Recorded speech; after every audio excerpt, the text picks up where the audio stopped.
Yarmouth that has already helped house more than 150 asylum seekers. So how do they do it, and what can the city of Portland learn from them?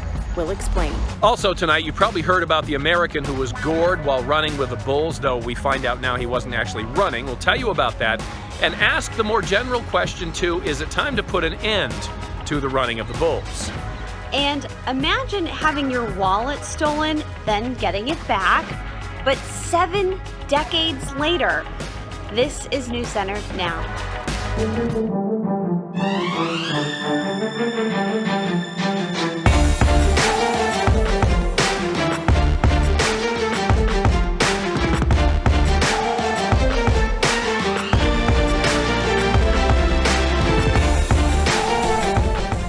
And good evening, everybody. I'm Lee Nelson. And I'm Lindsay Mills. Thanks for being with us tonight. At last check, there were 256 asylum seekers packed into that makeshift shelter at the Portland Expo. Whether that number will continue to rise, we're not sure. But what we do know is that these families need permanent housing and they need it fast. Yeah, they sure do. According to city officials, the expo needs to be cleared out by mid-August. And in the meantime, they're working with nearby communities to try and figure out a plan. Samantha York joins us now. And it sounds like, Sam, one of these communities that they're talking to might kind of be a model for how this whole thing's going to work, right? Yes, fingers crossed for the city of Portland. So over the last 2 years, the Yarmouth Compassionate Housing Initiative has helped more than 150 asylum seekers looking for a fresh start here in Maine. It's work they say they've done quietly from the beginning, but recently it's caught the attention of community leaders behind the housing initiative for asylum seekers in Portland, and they're hoping to do the same thing. What we do in Yarmouth is something that communities across Maine can do. This is Carla Hunt. It's not a one-person job, it's a community effort. I think we're all looking for ways to help. And this is Jeff Diggins. You're changing the world sort of one friend, one family at a time. Together, they and dozens of other community members make up the Yarmouth Compassionate Housing Initiative, a program that's provided assistance to families seeking asylum in Maine since 2016. It's been easy for us to do this work sort of quietly without making a lot of waves, but effectively. What started as 3 church communities lending a hand quickly grew into something bigger. The group now has 12 host families ready to provide temporary shelter and connect families with the tools they need while they wait for access to permanent housing. You don't have to travel to a foreign country. You just have to basically go to your front door and welcome them. Diggins has already hosted 2 families. He says for him, the decision to open his home to others was a no-brainer. They want to be here. They want to help. They want to be productive. And we're just providing a pathway to do that. So far, the initiative has given at least 40 families seeking asylum a safe place to catch their breath and figure out their next steps. An accomplishment and program leaders in Portland hope to mirror as more asylum seekers make their way to Maine's largest city. This is something that we can do that doesn't cost a lot, that really enriches everybody. The giving and the receiving is equal, and it's nourishing to be involved in a project that really makes a difference. Another step the group has taken since its launch is finding properties in the area that can be used as multi-family units. Earlier this year, they actually turned one property into a home for 4 families. They say temporary housing is one thing, but finding these asylum seekers a permanent place to lay their foundation is really the true end goal. Sure, especially for those who have no family, no connections at all once they arrive here. Yeah. Very interesting. Looks Sam? like they really like what they're doing, too. Helping. Yeah, their hearts are full, yeah, for sure. Sure are. Sam, great. Thank you very much. Well, we are excited to share with you all that we've launched an all-new and improved mobile app designed for our most important audience, and that is, of course, you guys. Yeah, so if you had the old app, get rid of it, right? No, just update it. It's pretty easy to do that. This is a much more personal experience. Say you wanted to see some other stories about the asylum seekers. You would search for the Maine immigration topic, then hit the star to make sure you get the latest updates on your homepage right up top. There are also custom alerts based on your exact location. It is still free on both the Apple Store and Google Play, and if you need any more information, we have a full article that you can read about, a step-by-step tutorial when you first download the app, and I'm going to be telling you more about it at 6 o'clock. Very good. You're kind of giving us a virtual tour. A virtual tour. Very It's like I was actually there, but not really. Very good. Oh man. Well, these are the days that It's awesome we just outside. want to soak it up outside, Yeah, Keith. Yeah, that's why we had the fire drill earlier. Exactly. Did you pull the alarm? Yeah, and just enjoy the outdoors. I think the fire department doesn't take us very seriously at this point. I get that. We got to 87 in Portland, 86 in Sanford. A lot of us into the mid 80s. And 82 in Bangor, pretty consistent stuff. And notice no sea breeze, so Rockland and Bar Harbor coming in at 82, 81. Dew points are creeping up a little bit over southern Maine, getting into the mid 50s. Nothing oppressive, still comfortable, but eking towards sticky, which we'll do tomorrow, and certainly as we head into late in the week. So we've gone from that really crisp reset air mass that we had on Sunday, and now starting to go back to reality a bit. So we talked about the smoke yesterday, and I'm glad we did talk about it because it's out there over the mid-coast and into southern Maine earlier today. And look at that plume just coming straight out of Canada. So that's what most of what you're seeing, what looks like haze up high, has been smoke for the most part. All right, tonight looks good. Temperatures drop down into the 60s, although a little bit warmer than the last few nights have been. Tomorrow will feature more cloudiness than today, but we should still get, in a lot of places, into the low 80s. But the humidity, guys, will be kind of creeping up, and getting very uncomfortable by late in the week. Lee likes that. Okay. Uncomfortable, that's right where I live. Yeah, you like that. You like to make people uncomfortable. That is for sure. Oh, Keith, thanks. Checking out some headlines now. The fate of Obamacare is again being argued before a federal court. U.S. District Judge Reed O'Connor has declared that Congress made the law unconstitutional in 2017 by zeroing out the tax levied on people who don't have insurance. Judge O'Connor says without that individual mandate to buy insurance, the entire law falls. O'Connor's ruling is on hold pending appeals. The case will likely end up before the Supreme Court, which narrowly ruled in favor of that law in 2012. All right, so you're going to run with the bulls in Spain, and you want to take a selfie while you are doing it. That didn't work out so well for an American lawyer. The charging bull ran over San Franciscan Jamie Alvarez and gored him in the neck during the first run of this year's festival in Pamplona. He said the joy and excitement of being in the bull ring quickly turned into a scare, into a real fear for my life. And that brings us to our Pulse question this evening. We would like to know if you think the running of the bulls should still be around or not. You can head to pulse.newscentermaine.com or scroll down to the Pulse section of our brand new mobile app and weigh in. We'll check the results throughout the morning. And so far it says no. 53% saying no. I wonder if he did it for the gram. That selfie for the Instagram. Probably won't do it. He's lucky he's around to do anything at all after that. True, so true. Well, how about this? Twitter is banning hate speech that targets religious groups. It already prohibits hateful language directed at individual religious followers, but this new change ensures entire religious groups are protected from offensive comments. This comes after Twitter got thousands of responses when it asked for input on improving its hate speech policies. Twitter is also considering a ban on similar language aimed at other groups, including those defined by gender, race, and sexual orientation. All right, time for a quick break, but when we come back, an interesting find at a church under renovation. Yeah, this find solves a very old mystery.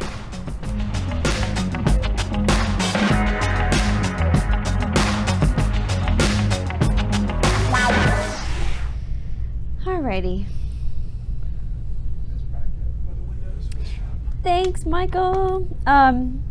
So one thing we wanted to talk with you guys today during our little Facebook live feed here is Netflix.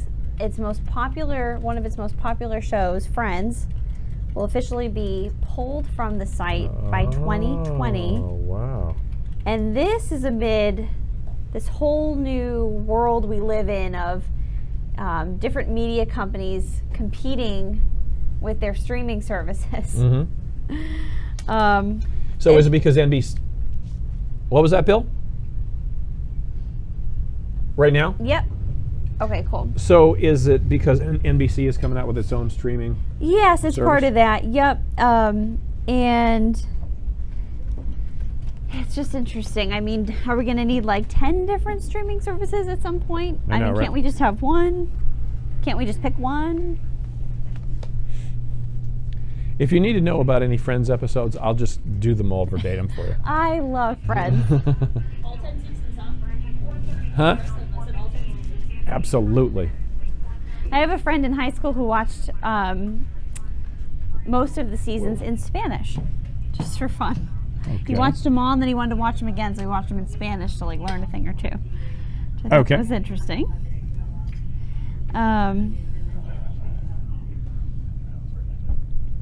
So yeah. Oh, Teresa's wondering about how it's smoky in Columbia, New Hampshire. That would be the fires in Canada. Yep.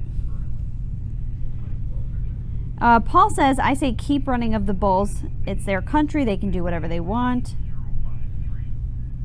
Mm-hmm.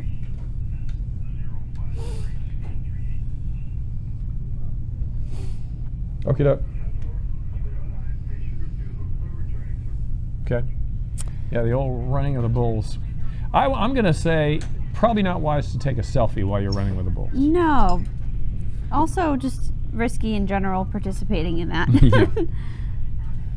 Yeah, I know some people who've done that too. I don't get that. Yeah. It's not. You know people who have? I do. Really? Yeah. That just sank in for me. Sunk in? Sank in? Synced. Sinks in? No. 3, 2, 1. All right, so it's time to verify a story a lot of people are talking about. Has to do with Facebook. And the photos we share on Facebook. Does Facebook have the rights over all those photos we've uploaded over the years? We're finding out. Is Facebook taking ownership of your photos this week? It's a claim you may have seen before, saying the social media giant is starting a new rule where they can use your photos without express permission, and offers a copy and paste message you should post to let Facebook know they can't do this. But before you look this up and try to share it, you should know it's almost completely false. We found the message on sites from 2012, back when Facebook did change their policies, but it's nothing new, and you already agreed to it. When you signed up, you agreed to Facebook's terms of service, which include 2 main points. 1, you do own all the content you share on Facebook, but you give Facebook the right to share and use that content that you upload. They say those rights allow them to move and store your photos for use on their site, but they do say you can remove permission by deleting the content or your account. And to convince you further, the copy-paste message doesn't mean anything. Since you already agreed to those terms, you can't take them back. So this message, false and old. Don't share it. All right. Interesting. And now we got to talk about our pulse again. Should running of the bulls be a thing? All right. All right. A lot of you weighing in on our Facebook Live conversation. Paul saying that it's their country, they can do what they want. But right now, 53% of you saying no, it should not still happen. Curious why, too. You can weigh in, because it's unsafe for the people, because it's bad for the bulls. Maybe you could add that to your comments as you weigh in. Absolutely. Join the conversation. Right. Well, up next on Now, what started as a renovation turned into finding a long lost item. The owner has a great story to go with this. Yeah, and hopefully Keith has some more good news to tell us as well. His forecast is coming out.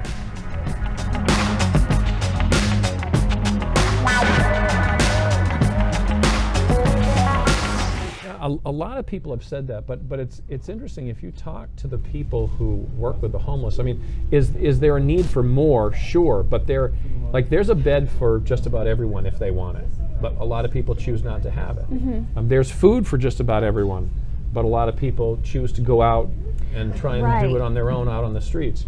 The veterans, maybe I know less about, but these are people who are coming. These asylum seekers are people who are escaping life or death situations. Life or death, thousands and thousands of miles away. Yeah. It's apples and oranges, really. I think it is. Lee and I were just talking about, this is a conversation that comes up on this Facebook Live feed whenever we run our asylum stories, asylum seeker stories, and a lot of you will say, how come we're not taking care of our vets first? This isn't a state where we're in good shape to be taking care of others when we can't take care of our own. But I challenge others to name a state where everything is perfect. You know, we're always going to have multiple things that need our attention, multiple things that need help. And in this situation, yeah, there are services to help the homeless especially. And I mean, the same places like Pebble Street that were providing meals initially for the asylum seekers, they are still providing meals for the homeless. It's the same organizations that also help the homeless that are helping these asylum seekers. Are we back in the newsroom? I think so. Yeah? Okay. I guess we're going back. Oh, right here, different shot in the newsroom. Thanks, Bill. Thought it was fun sitting down there for a minute. It was. Taking a break. Yes, of course.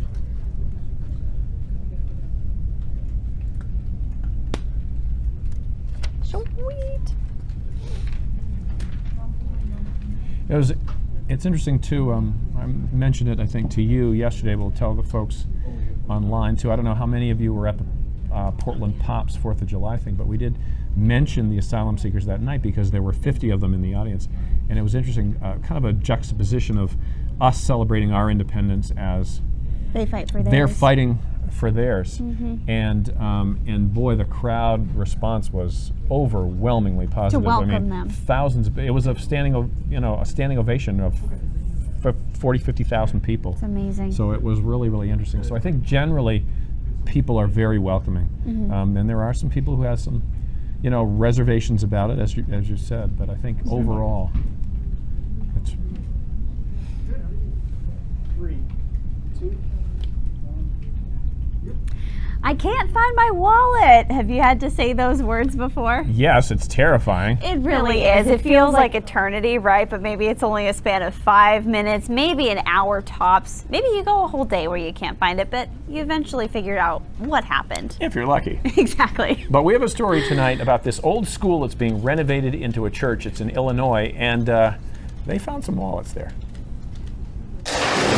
Some renovations come with surprises, but this one came with a mystery. I think I've watched one too many episodes of CSI and stuff, so I'm like, the mystery of the intrigue of it all. While turning the old Centralia High School in Illinois into a new church, a plumber found a problem. He had demoed out part of the old girls' bathroom here on the 2nd floor in this old building. When he cut into the vent, just a whole bunch of old wallets fell out. 15 to be exact. Someone shoved them into a heat duct behind a toilet. We've tried to categorize them by the different names. According to the school IDs, they were all female students from the mid-1940s. Pastor Seth Baltzell believes they were stolen about 75 years ago and have been sitting there ever since. If there was any cash in the wallets, it appears the thief took it. War's ending, so there's lots of things from, pictures from soldiers. Not knowing what to do with 15 wallets from the 1940s, the pastor posted a picture of the wallets on Facebook along with a list of names, hoping to find the owners. He thought it was a shot in the dark. Been shared 1,000 times, and then 2,000, then 3,000 times, and people are commenting. So actually lots of people have reached out, and it's relatives. Including the relatives of 89-year-old Betty June Sissum. She grew up in Centralia and now lives about 85 miles away in Chesterfield. So the pastor wanted me to hand deliver this to you. Well, thank you. Well, I'm so excited. I can't believe after all of these years that it looks like it's old. Do you remember that? I remember it was red, and I remember I lost my wallet. That's me with a little boy by the name of Jimmy Kane, and I had a crush on him. And I must have been about in the 3rd grade So you or kept 4th. a picture of your crush in there? That's so cute. Oh my goodness, look at the boys' pictures I have. It's quite a shock, and it's really exciting to see these pictures. And they took all the money, huh? No money, but getting her stolen wallet back 75 years later? It's unbelievable. Amazing really cool. to find those old photos too. No cash, darn it all. I was saying I hope I found something we're doing a renovation in our house, and I hope it's worth $70,000. I'm just making that up. That would be great. Really, you know, something really awesome. Yeah, when we renovated the newsroom, we didn't find anything cool. No, nothing hidden in the no. walls.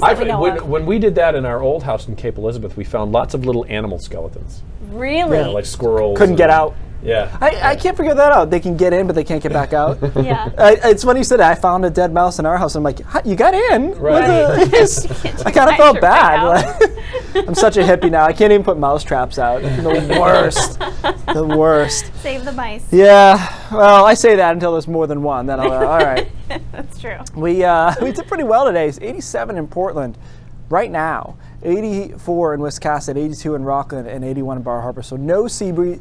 In fact, downsloping winds, which are out of the northwest. You know, without even seeing the wind map, I could have told you the winds were west-northwest based on that temperature map, because that's the only time you can fight the sea breeze off that wants to happen naturally, is if you get a wind going in the opposite direction. It's kind of, if you remember from math, Jess was just teaching this in her math class. It's vector addition. So you've got two vectors going in opposite directions, the sea breeze and then the wind that's kind of canceling it out. So that's the only way to really get that sea breeze to settle down this time of the year. Smoke everywhere. Just got some amazing pictures of the smoke, and it's coming down from Canada, and the high resolution model caught it yesterday, thankfully, so we weren't surprised by it, but it's pretty thick out there in places, especially in some of the foothills and mountains. That'll continue overnight tonight. Tomorrow we see a little bit more in the way of cloud cover when compared to today, and it won't be just all smoke, just some clouds popping up here and there. Through tomorrow afternoon, we should get to 80 to 83 in most spots tomorrow, and we will sea breeze along the coastline tomorrow afternoon. Thursday starts off partly cloudy, and then we end up on Thursday afternoon, late Thursday afternoon, with showers and thunderstorms over western Maine, and then that whole line tries to come through Thursday night into Friday. Could be some heavy downpours through the first half of Friday, but we should be able to clear that out in time for the weekend. So the weekend looks pretty good. The timing is nice on that front. We have got some signals that we could have some warmth coming in here late next week and through the middle of into the end of the month. Looks above average. Doesn't mean every day will be above average, but on aggregate we should be running above average. Quick look here, guys, into the tropics. This looks like nothing right now, but the hurricane hunters are going to fly into it tomorrow. What's interesting about this situation is it looks like it's almost already on the land, right? But there's no wind shear, there's no steering flow. A lot of the models put this thing back into the Gulf, strengthen it, and then kick it into Louisiana or Texas. So it could be our first significant tropical system of the year. We shall keep an eye on that. It's funny how I used to be very, very attuned to the development of storms like that in my previous job, and now it's like, well, it's nice here in Maine, and then luckily I got a lot of nerd friends who are talking about it. Again, weekend looks good, Monday looks good. As I said in my board, I mean, I'm trying to think. I'm sure we've had other 2-week stretches that are good, but the timing of this and the temperatures of this, it doesn't happen that often. You know, it makes up for a soggy spring. It does. Yeah. We've already forgotten about it. Yeah. Lee and I, Spring? we've written it off altogether. We've stricken it from the records. Exactly. All right, thanks, Keith. Hey, again, our pulse question: do you think the running of the bulls should be done with? Yeah. No is the favorite, so there you go. It should. Yeah, exactly. Very interesting. All right, now this. Amazon and Microsoft are battling for a $10 billion opportunity to build the first military war cloud, okay? The Pentagon is preparing to award a contract for a project that'll store and process just vast amounts of classified data and enable the military to speed up its use of artificial intelligence. Now, Amazon was once considered a shoo-in for this deal, but conflict of interest allegations made by a rival, Oracle, threatened the bid. Oracle and IBM were eliminated in an earlier round of this contract competition, but Oracle's ongoing legal challenge alleges the process was rigged in Amazon's favor. So a hearing on that case is set for tomorrow. So the American Red Cross says it has less than a 3-day supply of most blood types on hand. Across the nation, about 450 fewer blood drives were organized by businesses and other community groups during the holiday week versus a typical week. According to the Red Cross, the lack of blood drives led to 17,000 fewer donations, which is causing a blood emergency, a blood shortage. Donors of all blood types, especially type O, are urged to make an appointment to donate using the Blood Donor app. You can find that at redcrossblood.org or by calling 1-800 Red Cross. And it's the end of an era. Volkswagen is halting production of the last version of its classic Beetle in July at its plant in Puebla, Mexico. It's the end of the road for a vehicle that has really symbolized many things for a history spanning over 80 years, back since 1938. This didn't come as a big surprise, though, as the legendary car got kind of a year-long celebration. I had one of those. Did yours have one of the little plant holders in it near the No, steering no, wheel? no. Those were relatively new. Gotcha. This was one of the old classic ones. ones. Aw, memories. Well, there is a new way to watch a circus that is much easier on the animals. This circus in Germany is using holograms instead of live animals for its shows. The article from EducateInspiredChange.org cites pressure from animal activist groups as part of the reason why this circus decided to make this type of change. This company uses 11 laser projectors and offers a 360-degree view for the entire audience. This could be the start of a trend, as the UK government is considering legislation that would eventually ban traveling circuses. Probably doesn't smell nearly as bad as the real circus either. I'm sure, right? And I'm sure hologram running of the bulls would be a lot safer. I think and so, cooler too. for Instagram. You could do, that's right, you could do a selfie and be fine. Good idea. There we go. All right, we got to go to Cindy, see what's coming up at 5:30. Hey, Cindy. Hey guys, a lot of people know that Maine has a lot of small businesses. We actually lead the nation in the number of small business startups that survive more than a year. We're going to find out what business owners attribute that to. Plus, a baseball bat that was made right here in Maine specifically for New York Mets Pete Alonso was used to win the Home Run Derby this year. And you can bet that the folks at Dovetail Bats are very excited about that. We're going to pay them a visit. Those stories and much more all ahead at 5:30. Back to you. Sounds good. Thanks, Cindy. All right, we'll see you guys on News Center Maine at 5:30. Yep. We're back with Brain Drops when we come back. Bueno. Sweet. Yeah, I got my Finally, tablet back just in finally time your for the tablets, show. your scripts are working. Yeah, just at the end of the show. Hey, I see this rain creeping in Thursday? Oh, Thursday afternoon. Got a chance for thunder showers, So Fernando says he lives in Spain. He wants to know what running of the bulls has to do with Maine. It's just an interesting story that caught our attention with the American getting injured. So we're wondering what you guys think about that. I think you should be able to do whatever you want. If you want to buy a bull, go for it. I don't know if it's fair to the bulls. That's the only thing. Yeah. It's like running of the bulls when we get home from work and the dogs haven't seen us all day. Lucy jumps. She's a little aggressive. She doesn't know how strong she is. Tito gores people. Tito gores us when I try to take a selfie with him. It's like the same thing. It's the same thing. There's my head. Oops. You can tell I haven't MMJ'd in a while. I haven't touched the camera in a little bit. I was just reading the other day, and this is one of those like articles I was swiping through, and then I regretted not saving it because I couldn't find it again. But it was some nerd magazine talking about how they're thinking about, or they're trying to develop cars that have a shield essentially that doesn't allow you to text or to use your phone. Like once you're in that shield? When your car's in motion, it doesn't allow your phone to send outgoing text messages or to request out like data, like as if you're looking at things, and then of course the question as if you're in an airplane all of a sudden. Mm-hmm. That's interesting. Okay. I think that's a great idea. I think it's That the is only a way to great solve it idea. because people are just not going to stop doing it. No. And it's not age specific. Everybody has this idea of it That being it's like young younger people. kids. No, I it's see old everybody. people doing it, and it's sometimes worse because there's not quite as good with the typing, so it's more weaving. But nobody should do it. I mean, it's so risky. It's not age specific for sure, though. I love that excuse of being in the car or on an airplane and when I can't respond to people. It's like actually a nice. But now Delta has text, so. That's true.